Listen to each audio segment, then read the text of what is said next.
Hello everyone and welcome to miss physics. आज से हम स्टार्ट कर रहे हैं बूस्टर टॉपिक्स कि जितने भी आपके सिलेबस जैसे मेरिटोरियस का एग्ज़ाम आ रहा है और लेक्चरर की भी एक पोस्ट आई थी जो बैकलॉग में आई थी। अभी उसका कुछ नहीं पता बट मेरिटोरियस का एग्ज़ाम डेफिनेटली होगा और बहुत जल्दी होगा। उसके रिगार्डिंग हम क्या कर रहे हैं कि जो मेन टॉपिक्स होंगे उसके कुछ क्वेश्चंस हम डिस्कस करेंगे अलॉन्ग विद द टॉपिक। ठीक है। आज का जो हमारा टॉपिक है that is phase transitions. So the first question is transitions of a ferromagnetic material to a paramagnetic material at Curie point is। तो हमें बताना है कि अगर जब फेरोमैग्नेटिक मटेरियल है वो पैरामैग्नेटिक मटेरियल में चेंज हो रहा है एट क्यूरी पॉइंट, तो वो कौन सी ट्रांजिशन होगी या कौन सा इफेक्ट होगा। Joule effect, Boyle's effect, second order phase transition and first order phase transitions. अब जितने भी हम क्वेश्चंस आज डिस्कस करेंगे तो उसके लिए मैं आपको बेसिक बता देती हूँ, आपको वही पॉइंट्स बस याद रखने हैं जब भी फेज ट्रांजिशन का अगर आपको क्वेश्चन आता है। उसका जो फर्स्ट पॉइंट है कि जो हमारे पास ट्रांजिशंस होती हैं, फेज ट्रांजिशंस होती हैं, वो दो टाइप की होती हैं। फर्स्ट होती है फर्स्ट ऑर्डर फेज ट्रांजिशन और दूसरी होती है सेकंड ऑर्डर फेज ट्रांजिशन। ठीक है। फर्स्ट ऑर्डर फेज ट्रांजिशन वो होती है जिसमें एंट्रोपी और डेंसिटी का रैपिड चेंज होता है। ठीक है। इन दोनों में एंट्रोपी और जो डेंसिटी है उसमें क्या होता है, रैपिड चेंज होता है। लाइक कि जैसे हमारे पास वाटर है तो वाटर से किस में चेंज हो जाए, वो स्टीम में चेंज हो जाए। ठीक है। तो इसमें एंट्रोपी भी इसकी चेंज होगी और डेंसिटी भी इसकी क्या हो रही है, चेंज हो रही है। वो जो ट्रांजिशंस होती हैं वो होती हैं फर्स्ट ऑर्डर फेज ट्रांजिशंस। अब आती है हमारे पास second order phase transition. Second order phase transition जो होती हैं उसमें क्या होता है कि उस मटेरियल की प्रॉपर्टी चेंज हो जाती है। ठीक है। लाइक यही जो क्वेश्चन है उन्होंने पूछा है कि फेरोमैग्नेटिक मटेरियल से वो क्या किस में चेंज हो गया, पैरामैग्नेटिक, या पैरामैग्नेटिक मटेरियल चेंज हो जाएगा फेरोमैग्नेटिक मटेरियल में। ठीक है। तो वो हमारे पास कौन सी ट्रांजिशन होगी, that will B second order phase transition. हमारे इस क्वेश्चन का आंसर भी क्या है कि जो ट्रांजिशन है ferro to paramagnetic material at Curie point that will be a second order phase transition. Hope it's clear कि आपको डिफरेंस पता चल गया what is the difference between first order phase transition and second order phase transition. Okay. Next question. So the second question is order disorder transitions in a chemical compound and alloys is an example of। ठीक है। तो अब आपको question पढ़ के समझ में आ चुका होगा कि इसका आंसर क्या होगा। Order disorder transitions in a chemical compound and alloys, कि जो भी केमिकल कंपाउंड्स और अलॉयज़ में भी ट्रांजिशंस होती हैं, ठीक है, वो भी कौन सी ट्रांजिशन होती हैं, that will also be second order transitions. ठीक है। अब नेक्स्ट क्वेश्चन जो है हमारे पास, नेक्स्ट क्वेश्चंस को करने से पहले मैं आपको बता दूं कि इसमें जो ऑर्डर ट्रांजिशंस वाले हम टॉपिक करते हैं इसमें हम फाइंड करते हैं द वैल्यू ऑफ जी। ठीक है। दैट इज़ जो हमारे पास होती है गिव्स फ्री एनर्जी। इसका फॉर्मूला होता है H minus T S. H होती है एंथैल्पी, टेम्परेचर एंड एंट्रोपी। ठीक है। अब मैं पूरा डिटेल में नहीं करवाऊंगी, मैं आपको शॉर्ट में बताती हूँ कि जैसे नेक्स्ट क्वेश्चन है, पहले हम क्वेश्चन ही रीड कर लेते हैं इसका। There is no discontinuity of curl G by curl T at constant P in. ठीक है। तो हमें बताना है कि अगर जो फर्स्ट डेरिवेटिव है जी का with respect to T at constant pressure, वो कौन सी ट्रांजिशंस में आएगा, वो first order phase transition, second, zero, या बोथ ए एंड बी। तो इसके लिए मैं आपको रिगार्डिंग पॉइंट बता देती हूँ कि हमारे पास जो दो टाइप की हैं, first order phase transition and second order phase transition. ठीक है। फर्स्ट ऑर्डर फेज ट्रांजिशन में क्या होगा, आप ध्यान से सुनना। फर्स्ट ऑर्डर में जीरोथ ऑर्डर ऑफ जी, ठीक है, जी का कोई भी डेरिवेटिव होगा, जैसे जीरोथ ऑर्डर मीन्स सिंपल आपके पास क्या होना चाहिए, जी होना चाहिए, उसका कोई भी डेरिवेटिव नहीं होना चाहिए।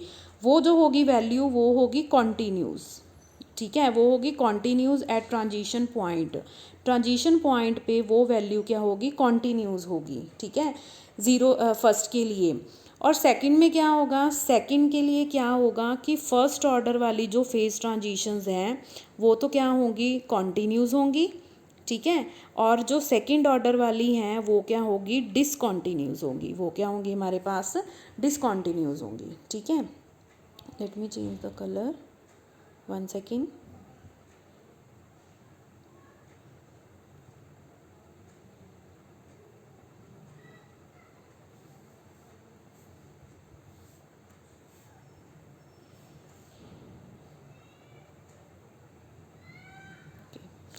सो इसमें क्या है कि सिंपल एक फॉर्मूला है कि अगर सपोज़ कर लीजिए कि आपके पास nth ऑर्डर है, ठीक है, कोई भी ट्रांजिशन का फर्स्ट है सेकंड है, तो उसमें क्या होगी कि जो उससे एक कम लेवल की होगी दैट इज़ n-1th ट्रांजिशंस, तो क्या होगी कॉन्टीन्यूस, उसमें n-1th ट्रांजिशन क्या होगी कॉन्टीन्यूस, nth या more than nth greater than nth वो जो ट्रांजिशंस होंगी वो क्या होंगी डिसकॉन्टीन्यूस होंगी at the point of transition.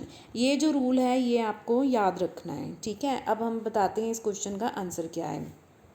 So see here, as you can see, the question is there is no discontinuity of curl G by curl T at constant pressure in, ठीक है। तो देखिए यहाँ पे क्या आ रहा है, हमारे पास जो डेरिवेटिव आ रहा है G का वो फर्स्ट ऑर्डर डेरिवेटिव आ रहा है, ठीक है।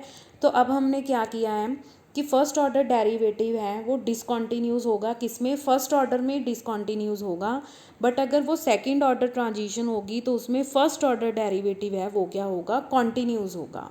तो हमें क्वेश्चन यही पूछा है देयर इज़ नो डिसकॉन्टीन्यूटी मीन्स इसमें कोई भी डिसकॉन्टीन्यूटी नहीं होगी, तो नहीं किस में होगी that will be in second order phase transition, ठीक है। अगर हम बात करें फर्स्ट की तो फर्स्ट में इसमें क्या होगी डिसकॉन्टीन्यूटी होगी, क्योंकि मैंने आपको बताया है कि अगर फर्स्ट ऑर्डर डेरिवेटिव है तो फर्स्ट ऑर्डर फेज ट्रांजिशन में उसमें क्या होगी डिसकॉन्टीन्यूटी होगी, बट फर्स्ट ऑर्डर डेरिवेटिव के लिए सेकंड ऑर्डर फेज ट्रांजिशन में कोई भी डिसकॉन्टीन्यूटी नहीं होगी। Okay, hope it is clear to you. Next question is Ehrenfest equations hold good in, ठीक है। तो ये भी जो इक्वेशंस होती हैं वो किस में होल्ड करती हैं that is in second order phase transitions. अब नेक्स्ट क्वेश्चन का आंसर आप बता सकते हो, बहुत ईजी है कि आपको देखिए डायग्राम दिया हुआ है यहाँ पे, ठीक है। So diagram is given, so the above diagram shows, question है कि ये क्या शो करता है, फिर से वही ऑप्शन है कि फर्स्ट ऑर्डर फेज ट्रांजिशन है या सेकंड ऑर्डर फेज ट्रांजिशन है।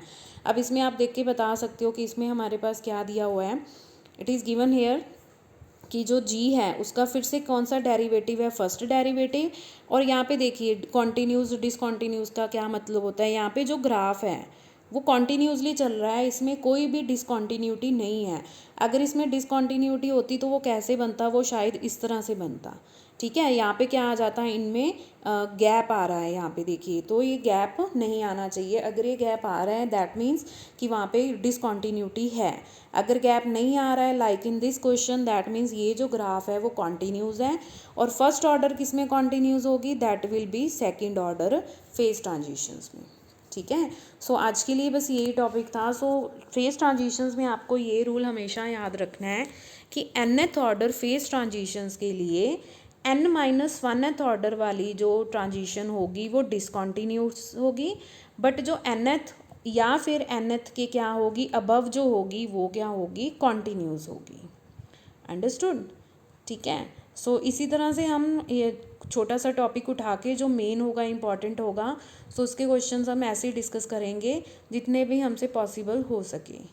So stay tune for next video and work hard for the exam, क्योंकि इसके बाद शायद आपको मौका ना मिले जल्दी जल्दी कोई एग्ज़ाम देने का, आपको पता है इलेक्शंस का टाइम चल रहा है, ठीक है। सो यही आपके पास लास्ट चांस है, so work hard for it and thank you.